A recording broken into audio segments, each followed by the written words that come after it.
પાલનપુરના મફતપુરમાં હજારો લીટર પાણી વેડફાયું। 5 દિવસથી પાણી વિના ટળવળતા લોકો, પાણી વિના રહેતા લોકોમાં ભારે રોષ।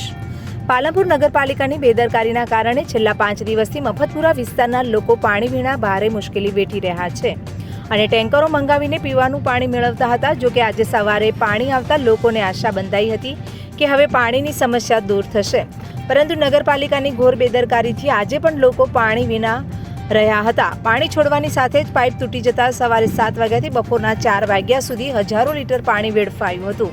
જો કે સ્થાનિકોને આ અંગે પૂછતા જણાવ્યું હતું કે છેલ્લા 5 દિવસથી અમારા વિસ્તારમાં પાણી આવતું નહોતું અને ₹500 ખર્ચીએ અને અમે ટેન્કર મંગાવી અને પીવાનું પાણી વાપરી રહ્યા હતા। ત્યારે આજે વહેલી સવારે 7 વાગે પાણી છોડવામાં આવ્યું હતું, પરંતુ પાઇપલાઇન તૂટી જતાં હજારો લીટર પાણી વેડફાયું છે અને આ અંગે નગરપાલિકાને જાણ કરવા છતાં પણ 4 વાગ્યા સુધી કોઈ જ નગરપાલિકાના કર્મચારી કે અધિકારીઓ પાઇપલાઇન રિપેર કરવા માટેની તસ્દી લેતી નથી, એટલે કે આજે પણ અમારે પાણી વિના રહેવું પડ્યું છે। ત્યારે પાલનપુર નગરપાલિકા દ્વારા શહેરને પાણી પૂરું પાડવા માટે લાખો રૂપિયા ખર્ચવા માટે આવે છે, પરંતુ લોકો પૂરતું પાણી મળતું નથી, જેને લઈને લોકોમાં ભારે રોષ જોવા મળ્યો છે।